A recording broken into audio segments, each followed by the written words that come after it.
വേടൻ കഞ്ചാവ് കേസിൽ പിടിയിൽ. തുടർന്ന് പ്രമുഖ ചാനൽ എഴുതിയ വരി, കഞ്ചാവ് തുന്നിയിട്ട കുപ്പായം. വേടനെ പിടികൂടുന്നതും തുടർന്നുള്ള നടപടിയും നിയമം നോക്കട്ടെ. നമുക്കും ചിലത് പറയാനുണ്ട്.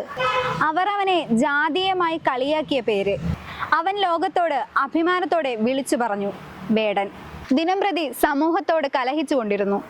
ജാതിക്കെതിരെ, മതത്തിനെതിരെ, അനീതിക്കെതിരെ. കഴുകന്മാർ സമയത്തിനായി കാത്തിരുന്നു. 6 ഗ്രാം കഞ്ചാവുമായി വേടനെ പിടികൂടിയതായി വാർത്ത പരന്നു. അവർ കാത്തിരുന്ന സമയം ഉപയോഗപ്പെടുത്തി. ഫോറസ്റ്റിന്റെ വക മറ്റൊന്നുകൂടി. സ്റ്റേഷൻ ജാമ്യത്തിൽ ഇറങ്ങാൻ സാധ്യതയുള്ള കേസിൽ 7 വർഷം വരെ ശിക്ഷ ലഭിക്കാവുന്ന രീതിയിൽ കേസെടുത്തു. കഴുകന്മാർ ഒന്നിച്ചു നിന്നു. പക്ഷേ അവർ ഒട്ടും പ്രതീക്ഷിച്ചു കാണില്ല, വേടനെ സ്നേഹിക്കുന്ന ഒരുപാട് പേരുണ്ടെന്ന്. Social media അതിനുദാഹരണമാണ്.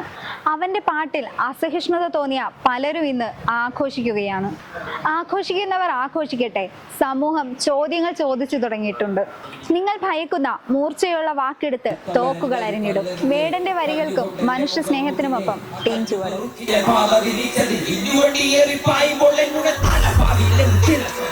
തലപ്പാവിലെന്ത് തിളക്കം